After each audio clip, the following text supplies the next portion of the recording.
morning and welcome to Coffee with a Kick. If you didn't already, go ahead and check out this episode from yesterday evening where we break down the Champions League action that will be taking place later this morning, early afternoon. Depends on where you live, you know. But that is not why we are here today. Obviously, it is the Premier League recap episode. So, why don't you go ahead and like and subscribe. Just go ahead and do that little favor, and we'll go ahead and get right into it now without any further ado. Starting off with a match that went quite similar to how you expected. Manchester City and Liverpool with their 1-1 draw. I thought that it was a very nervy start for both sides. There weren't a lot of good chances early on in the match. Really, for the first full half, there wasn't a lot going on except for what does that say? Yeah, that there was a slip by Alisson that Haaland should have put in the 27th minute. Put in. 21st minute, Alisson, the ball came in, and Alisson went to pass it out, and Haaland ended up getting a foot on it. Just went across the goal, but it was should have been a goal. But yeah, 27th minute, nice little giveaway by Liverpool, and then Nathan Ake slices up the defense and provides the assist. Yes, off of Alisson slipping while clearing the ball. That's what he was doing. Uh-huh. Yeah, I mean, it was an okay goal. I mean, it wasn't the greatest. He still slots it in far post. But, I didn't hate the first half because probably from 38th minute until the whistle blew, City had probably 3 to 4 solid counterattacks, but just couldn't finish any of them. Foden had a nice kick from outside the box, hits off the post. And a lot of the match, it felt like City controlled. And then Alexander-Arnold's goal in the 80th minute, he just steps into it. Takes a touch, steps into it, and it was a good goal. It was a fair goal. I thought that Alvarez actually did not play very well in this match. I thought he missed hooking up with Haaland a couple times, and he had that really good chance there in the 52nd where he mishit the goal entirely. And in the 68th minute, City should have scored, but it was a great touch by the goalkeeper. With the touch, saved with touch 1v1 on goalkeeper. There was a chance for City in the 68th that they should have converted, that they didn't. I mean, to Liverpool's credit, they hung in there the whole match, and Mo Salah and Trent Alexander hooked up there for. It was rather random, to be honest. It wasn't a great opportunity. He just slotted it against the far post after Salah fed him out. It was a top table clash. I mean, both teams had their chances. I thought City did look a little better. They just were missing some of those last couple pieces. But, if at least you didn't lose. You come out of that one saying, well, at least we didn't lose. That's what it comes down to. Yeah. Yeah, I mean, I think Liverpool would be more happy to not lose. Obviously, for sure. It was at the Etihad. But I think City, obviously, should have put it away, but on to the next week. Which is a big one. Another big one. Tottenham up next for City. So we'll see how that shakes out. The next match was Burnley hosting West Ham. This was an interesting stat that I saw here, that neither team this season thus far has come from behind to win a match. That changed in this one. That changed in this one. Not a lot in the first half, because there wasn't anything in the first half. There was a penalty in the 49th minute for Burnley. I thought in the first half that West Ham did get away with what should have been a penalty. And then they kind of got a light one there in the second half. So I don't know if they were giving it back. They don't actually do that. They do it much less in Premier League than much they do less in other in the ones. Premier League than they do in other sports. Yeah. The makeup calls are much fewer in the Premier League from my experience. But I thought it was still a cheap penalty that Rodriguez put in for Burnley. Yeah. Then West Ham comes to life there in the last couple of minutes. Ends up being an own goal, unfortunately, for the 86th minute. It was a great play there by Kudus there on the right hand side. Both of these were Kudus specials. Both of them. Mm-hmm. The second ball in, I thought was particularly saucy there by Kudus to the backside for Susek.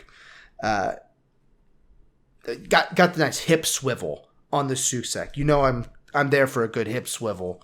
The last two goals were certainly like, okay, yeah, these are Burnley give ups, I thought. Yeah. Especially that last one. Susek came unmarked on the backside of the play, and you just can't. And that happened a lot this weekend. There were some of the teams were playing to do their part as far as leaving guys unmatched, but we'll get to that in a minute.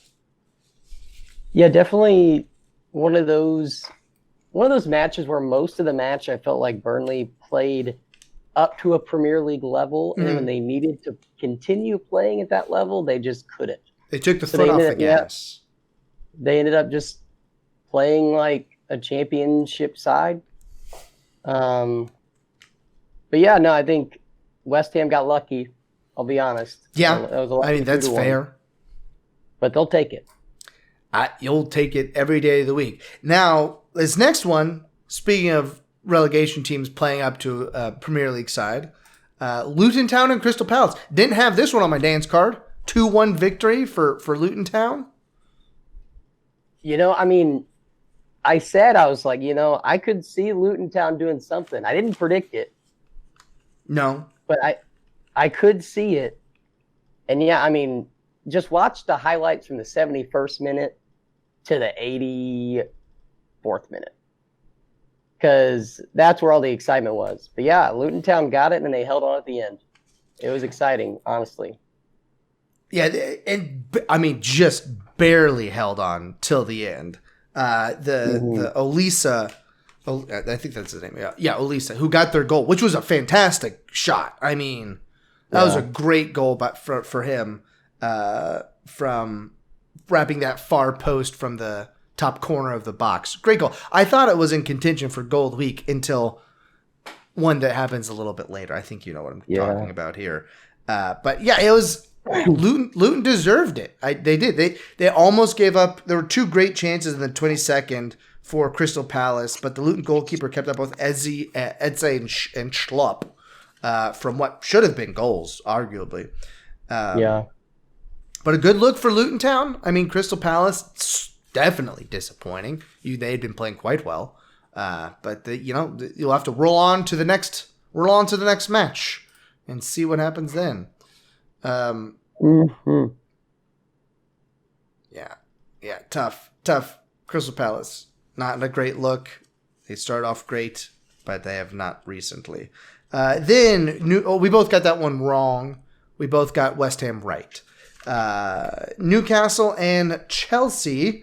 This one I got right, although not in the manner that I expected. And you did get this one wrong with your 1-1 prediction. Chelsea, I think, kind of returned to form in this one. In that their defense was just, Brainless would be putting it kind of nicely. Again and again. Like, just total screw-ups. Yeah. Yeah, I mean, the 13-minute goal by Isak, that one, well, they just toe poke it to him, and he's just behind everyone, unmarked. And they were trying to play him offside. He wasn't. And now the goal that I had an issue with was the Sterling free kick, mainly because it was a soft foul that he gave. And if you watch the replay, Sterling sees that there's no options. He's not going to get a good shot. He feels the slightest bit of contact, and so he falls over. Yeah, and is looking at the ref as he's falling over. Yeah. So I think that one shouldn't have even been on the table to even. I think that's fair. Because it was a super soft foul. However, great free kick. Great free. Oh yeah, slotted in the top corner. mean, just spanked it in. I just have the dip in all caps here. Like that thing bit hard and dove below that top the crossbar. But that was the only highlight for Chelsea. Everything else was terrible. I felt like, what was Silva doing in the 61st minute? That was embarrassing. Embarrassing. Probably the amnesia from just being so old. Well, he was so excited about his header goal and being the oldest goal scorer in EPL history from last match day that this one he's like, you know what? I'm just going to totally botch this one. And it was such a 1-2 punch too, because they just scored. Lascelles had just scored in the 60th minute off of just totally losing him. Totally losing Lascelles. Free header, or free, just totally unmarked Lascelles was. And then the Anthony Gordon one, they didn't care at that point. It was like 83rd minute, sneaks it far post. Yeah. It wasn't necessarily a defensive breakdown, but they've been playing with 10 men since the 73rd. It was just kind of like inevitability at that point. Yeah, it was kind of just. It was almost like a consolation goal for the winning team. Yeah. It was just you knew it was coming. He puts it in. Not even really a ton of celebration. No. Just like, okay, well, 4-1. We beat a relegation side. We'll see. Chelsea does have some work to do to get to be relegation side. Because there are 3 teams that are definitely relegation sides, I feel like. But yeah, that was. Like I said, I got that one right. You did not. Then to Nottingham Forest and Brighton Hove Albion. We had dueling 3-1 predictions here. Me for Brighton, you against. Ended up, neither of us were exactly right on the number, but what was it? I think both of these teams have scored and conceded. Or is it just Brighton? I think both these teams have scored and conceded in each of their matches this year. So it wouldn't shock me.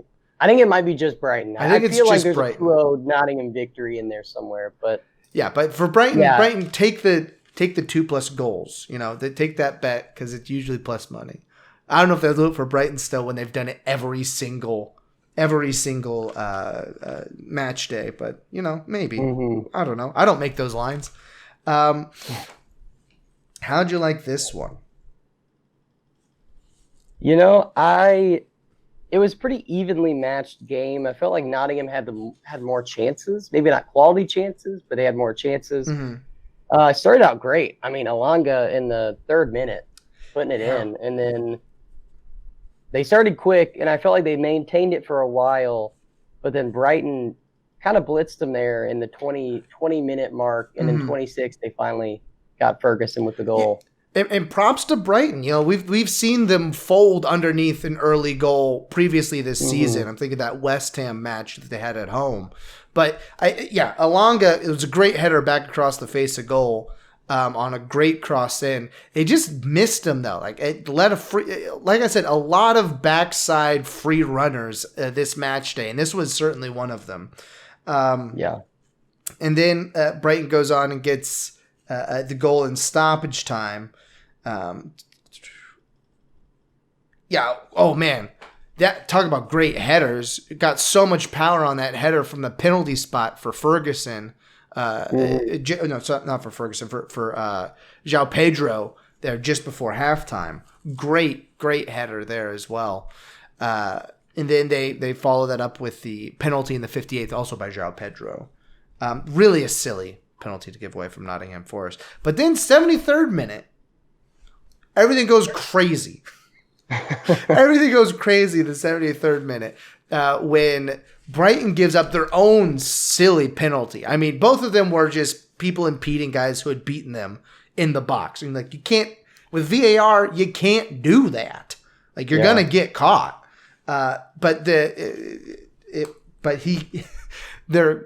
It was Dunk, right? Yeah, Lewis Dunk descends so much that he gets 2 red cards in the span of 10 seconds.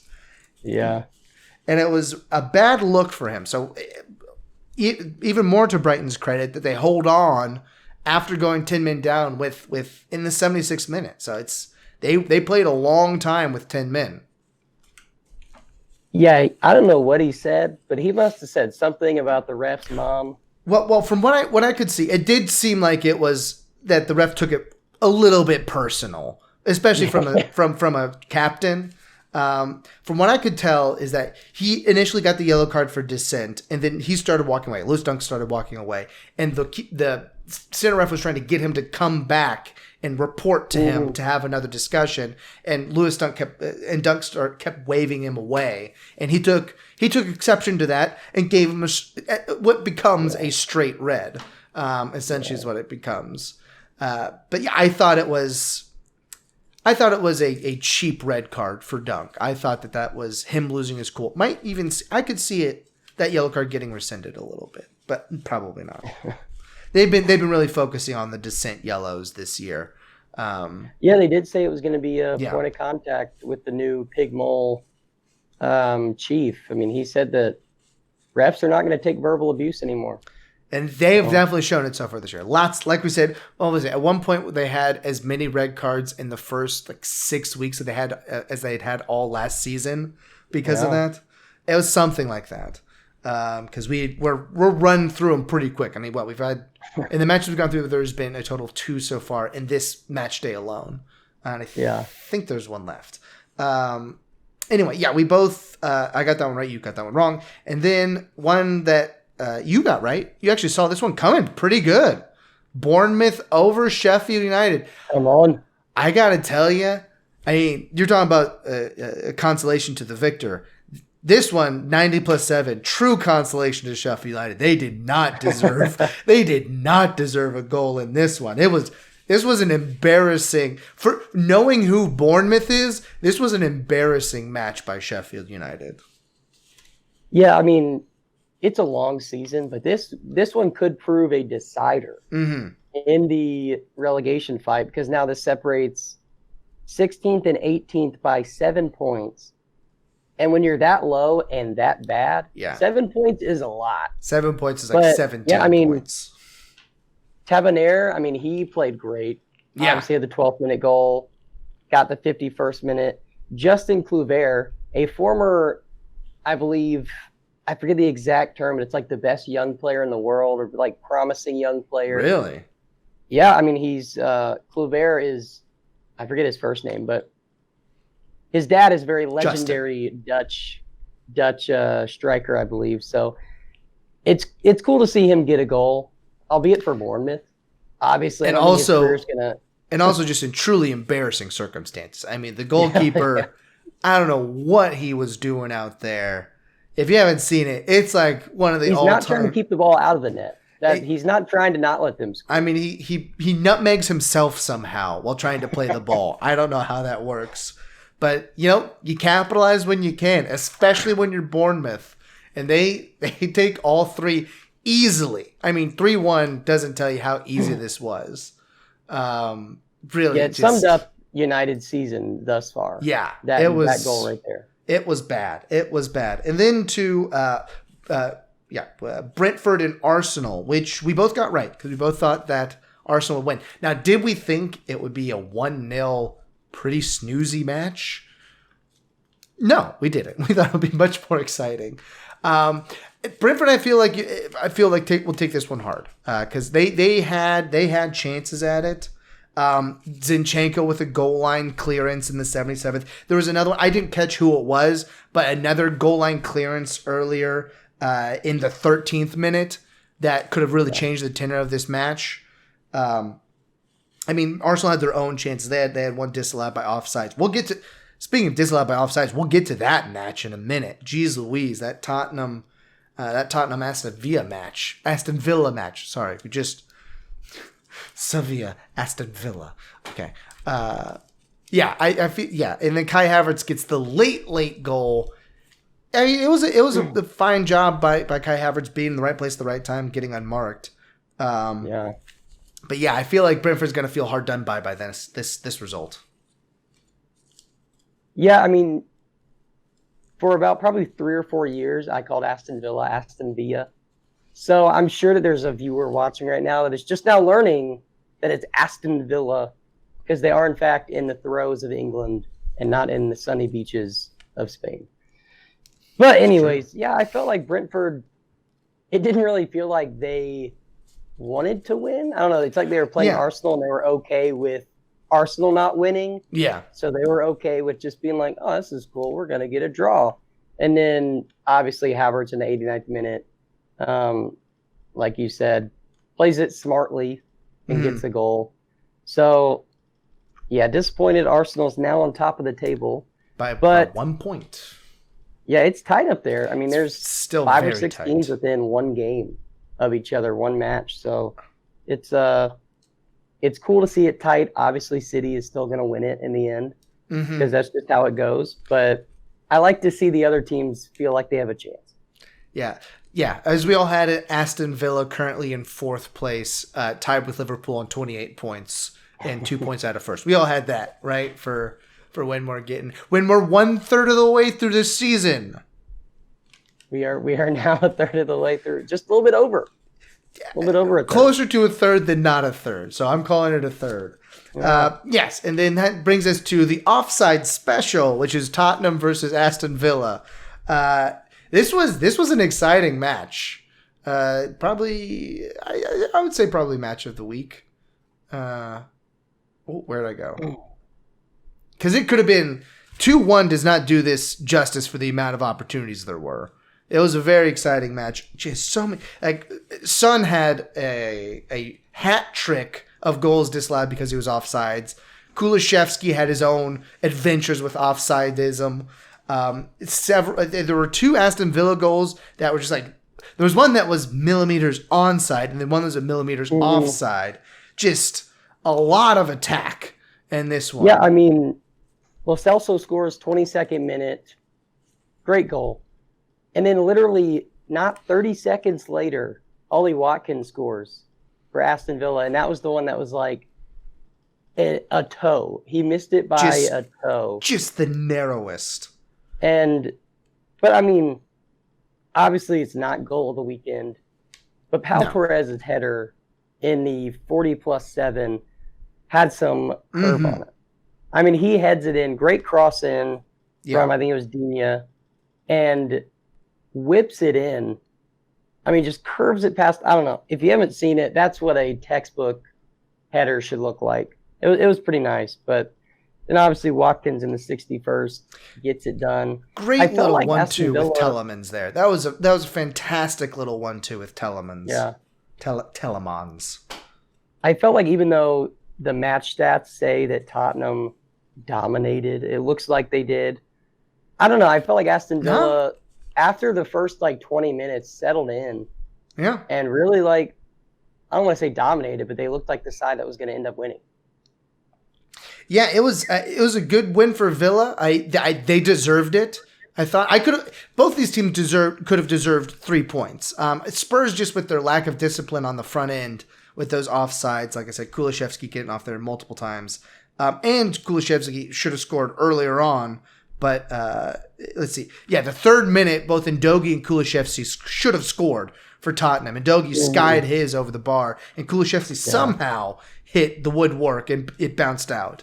But it could have been. This could have easily been like a 3-4 match with how many opportunities there were for both sides. And it was a fun match to watch. I mean, it was great fun. And puts Aston Villa, like I said, in 4th place, 2 points up on Tottenham. And Manchester United, how'd you guys get up to... Oh, that's right. They've had a cupcake schedule, Manchester United. Oh, speaking of which, they are up next with what is probably the goal of the year for it's hard to imagine one beating it, right? Yeah, it'll take something pretty spectacular. I hate that it comes from United. Hate that it comes from Garnacho. Yeah. But yeah, 3rd minute. I mean, you haven't even had enough time to get comfortable in your chair. If you weren't careful, you could have missed it easily. Yeah, I mean, just slaps in a bicycle kick. And it's all over your feed. You've probably seen it already. I mean, it's just... If not, you got to check it out. Because it's like I mean, the circumstances of Wayne Rooney's bicycle kick being against Manchester City, this was before Manchester City was actually any good, mind you, but still on par, if not better than that Rooney bike that he scored. I think this one may be better because it was almost upper 9 with Garnacho, and it was far. It came out of nowhere. Anyway, really, it felt. I respect Everton because they didn't immediately fold after having that scored against them. Did they have that many great opportunities? Not really. They had a good amount of possession and there was a goal line clearance by United in the 32nd minute or thereabouts. You know, my timings are always I'm not the best at getting those down there, but. And that could have changed things because it was still 1-1. It was still 1-0 at that point. Ten Hag keeps his job thanks to Rashford and Martial. Their second half goal sealed it. Yeah, and it was funny because for the Rashford penalty, it was initially given as a yellow card. I think it was Martial for simulation. They go back and they say, oh no, he was fouled, as a matter of fact, through VAR and get the penalty. And then at that point, it really did feel like Everton's like, okay, we're going to let this one go. I thought it was a foul, clear foul in real time. And when he gave him the yellow, I was like, oh, maybe it wasn't. Then VAR, you see, oh, no. No, it was, deservedly so. That was a penalty. Yeah. Yeah, but then, that one, we both got that one wrong because we thought Everton would win. We got to stop trusting Everton to do anything, okay? Agreed.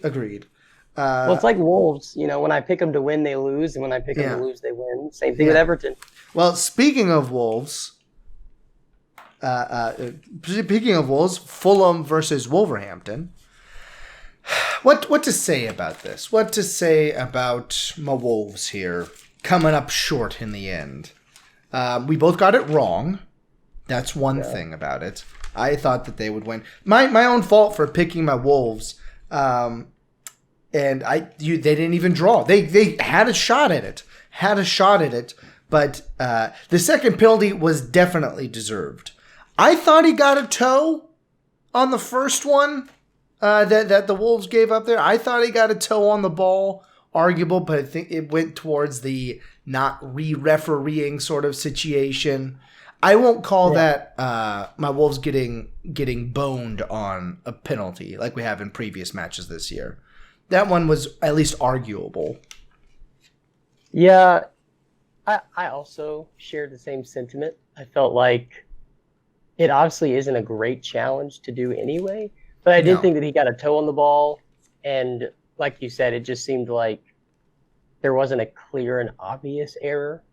So it just kind of went the way of Fulham, and obviously Willian slapped it in. Yeah, got both of those in. Anthony Robinson, you saw both sides of what he can be for the national team, as my light goes crazy here, because the first Fulham goal was really nice. His play there on the that free run that he pulled on the right side and then fed Iwobi very nicely across the middle. But then he just gets pwned on the other end in the 22nd minute there by Bellegarde. Great individual. Well, a little bit of a 1-2 there with the guy who fed him, but a great little spin move that he pulls and then feeds Cunha across the middle. The Wolves looked. I am disappointed for them not to get at least a point out of this because we did play well for the most part of the match. There were some chances that we should have capitalized on that we didn't, and I thought that oh golly, I felt like someone played poorly for us. Who was it? Let me get his name here real quick.